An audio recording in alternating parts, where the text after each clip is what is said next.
Hallo und herzlich willkommen zu einem neuen Testvideo mit der Medion Lite P47030. Ich hoffe, ich habe das jetzt richtig auswendig gelernt und ich habe das hier irgendwie Buchstaben verwechselt von dieser neuen Kamera.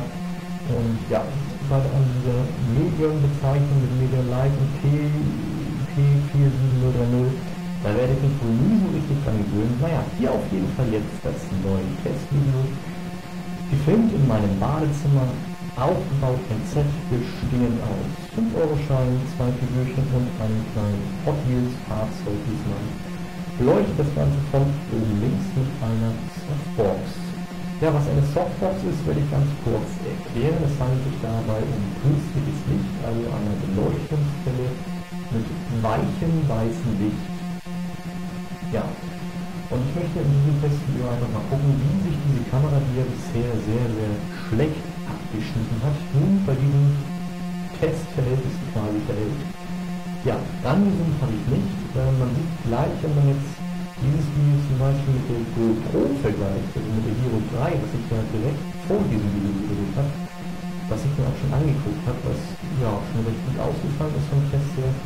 Aber hier lässt sich ganz deutlich sehen, dass das Feld, was gefilmt wird, viel, viel kleiner ist. Und hier habe ich nur das bisschen. Und im Video mit der Hero 3 konnte ich meine komplette Waschmaschine sehen. Und hier sind wirklich nur diese, ja was sind das, 30 cm mal 25 ungefähr zu sehen.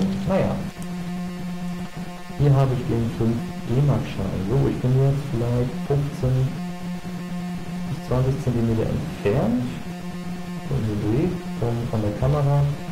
Jetzt können wir auch noch mal gucken, ob diese Kamera hier noch dichter ran. So, aber mit dem Autofokus haut das hier absolut nicht hin, überhaupt mit dem Fokus.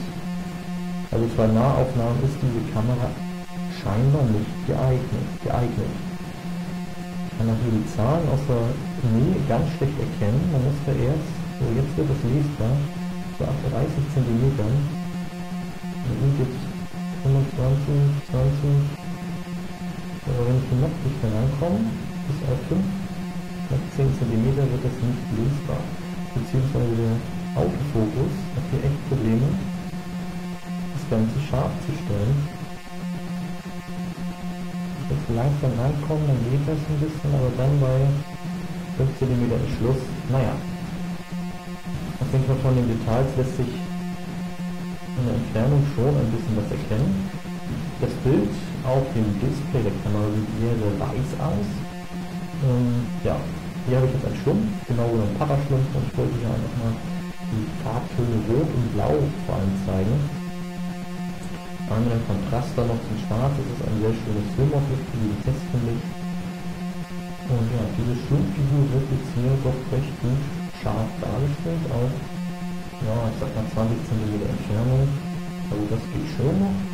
Und ja, bin ja gespannt, wie das Ganze mir auf dem Laptop aussieht, von der Videoqualität her und auch von der Tonqualität. Die Kamera hat bei der Tonqualität bisher miserabel abgeschnitten, was mir auch total leid tut.